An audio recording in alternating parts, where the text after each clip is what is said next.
আসসালামু আলাইকুম। Education tips হাউজের নিয়মিত আয়োজনে সবাইকে জানাচ্ছি আন্তরিক শুভেচ্ছা অভিনন্দন।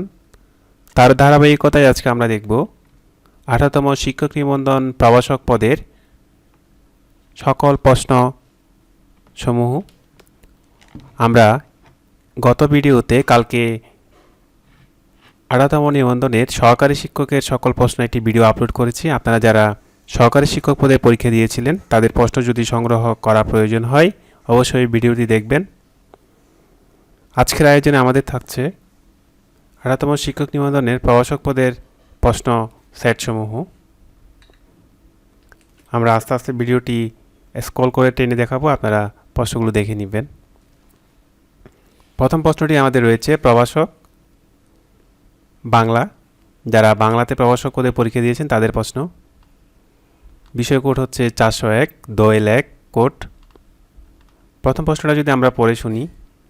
কবি কঙ্কন সুখের কথায় বড় নহেন, দুঃখের কথায় বড়, কালকেতু উপাখ্যান অবলম্বনে উক্তিটি আলোচনা করুন। প্রতিটি প্রশ্নের মান দেখা যাচ্ছে 15 করে দেওয়া ছিল। তারপর দেখতে আমরা খ বিভাগে 25 নম্বরের প্রশ্ন রয়েছে। পরবর্তী প্রশ্ন আমরা দিচ্ছি যারা ইংরেজি বিষয়ে প্রভাষক পদে পরীক্ষা দিয়েছেন তাদের প্রশ্নটি। এটিও দোয়েল 2 এর কোড থেকে প্রশ্নটা নেওয়া হয়েছিল। সময় ছিল 3 ঘন্টা, পূর্ণমান 100 মার্কের পরীক্ষা হয়েছে। আপনারা প্রশ্নটি দেখতে থাকুন।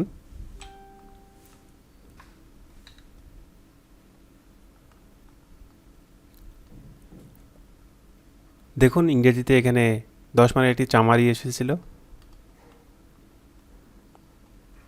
খুবই চমৎকার একটি ইংলিশ প্রশ্ন আমরা দেখতে পেলাম।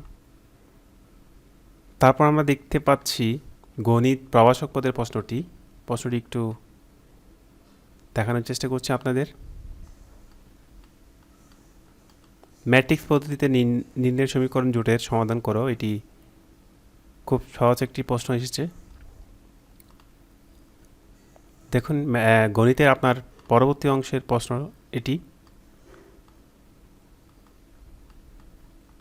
খুবই চমৎকার একটি প্রশ্ন, প্রভাষক নিয়োগের গণিত প্রশ্ন। তারপর পরে আমরা প্রশ্নটি দেখব গ্রন্থাকার ও তথ্যবিজ্ঞান।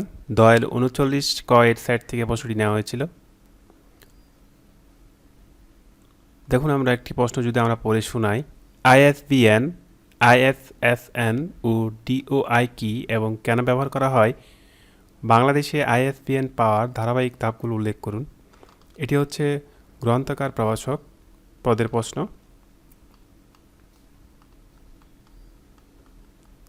তারপরে প্রশ্নটি হচ্ছে সবচেয়ে বেশি পরীক্ষার্থী অংশগ্রহণ করে থাকে আমাদের দেশে বিবিএটাই বেশি করে স্টুডেন্টরা। হিসাব বিজ্ঞান বিষয়, পদের নাম প্রভাষক। প্রথম প্রশ্নটি হচ্ছে দেখিয়ে হিসাব বিজ্ঞানকে ব্যবসায়ের ভাষা বলা হয় কেন? তারপর দেখা যাচ্ছে মূল্যবোধ ও জবাবদিহিতা সৃষ্টিতে হিসাব বিজ্ঞানের ভূমিকা আলোচনা করুন। আপনারা প্রশ্নটি দেখে নেন। এই যে দ্বিতীয় অংশ প্রশ্নের। খ বিভাগে রয়েছে 10x2। তারপর আমরা গ বিভাগের প্রশ্ন দেখতে পাচ্ছি।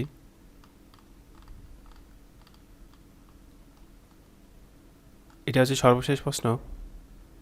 হিসাব বিজ্ঞান প্রভাষক নিয়োগের যে প্রশ্নটা হচ্ছে সেটির ব্যবস্থাপনা হিসাব বিজ্ঞানের সংজ্ঞা দিন। এরপর আমরা পরবর্তী প্রশ্ন দেখব, সেটি হচ্ছে প্রাণীবিদ্যা নিয়ে। পদের নাম হচ্ছে প্রদর্শক। এই প্রাণীবিদ্যা থেকে কি কি প্রশ্ন এসেছে আমরা একটু দেখে নিই। ক নম্বর প্রশ্ন এসেছিল দীপক নামকরণ বলতে কি বোঝেন? উদাহরণসহ লিখুন। নন করাটা ও করাটার মধ্যে পার্থক্য লিখুন। তারপরে গ নম্বরে দেখা যাচ্ছে প্লাটিহেলমিনথেস ও আর্থ্রোপোডা পর্বের 3টি করে বৈশিষ্ট্য উদাহরণ বৈজ্ঞানিক নাম সহ লিখুন। 2 নম্বর প্রশ্নে দেখা যাচ্ছে এমিবার শ্রেণীবিন্যাস লিখুন। এমিবার খাদ্য গ্রহণ পদ্ধতি বর্ণনা করুন। মধু কি? মধু রাসায়নিক উপাদানসমূহ লিখুন। আদিকোষ ও প্রকৃত কোষের মধ্যে পার্থক্য লিখুন। ডিএনএ অণুর প্রতিলিপি গঠন পদ্ধতি বর্ণনা করুন। একটি পুকুরের বাস্তুতন্ত্রের সচিত্র বর্ণনা দিন। বিভিন্ন প্রকার খাদ্যচক্রের বর্ণনা দিন। এটি হচ্ছে যে প্রদর্শক পদের প্রশ্ন, প্রাণীবিদ্যা বিষয়। সর্বশেষ প্রশ্ন দেখা যাচ্ছে প্রভাষক পদের, সেটি হচ্ছে বিষয় হচ্ছে রসায়ন। প্রথম প্রশ্নটা যদি আমরা পড়ে শোনাই, গ্যাসের গতিতত্ত্বের মৌলিক স্বীকার্যগুলো কী কী? পিএইচ কি? পিএইচ স্কেল 0 থেকে 14 ব্যাখ্যা করুন। পৃথিবীর এন্ট্রপি ক্রমবর্ধমান ব্যাখ্যা করুন। তারপরে 2 নম্বরে এসেছিল অম্ল ও ক্ষারক সম্পর্কিত প্রোটনিক মতবাদ বর্ণনা করুন। তড়িৎ ঋণাত্মকতা কী? এফ সবচেয়ে বেশি তড়িৎ ঋণাত্মক কেন? নিউক্লিয় ফিশন বিক্রিয়া কী? ডিএনএ ও আরএনএ কী? জুইটার আয়ন কী? ফিনল অম্লীয় কিন্তু অ্যালকোহল নিরপেক্ষ কেন ব্যাখ্যা করুন।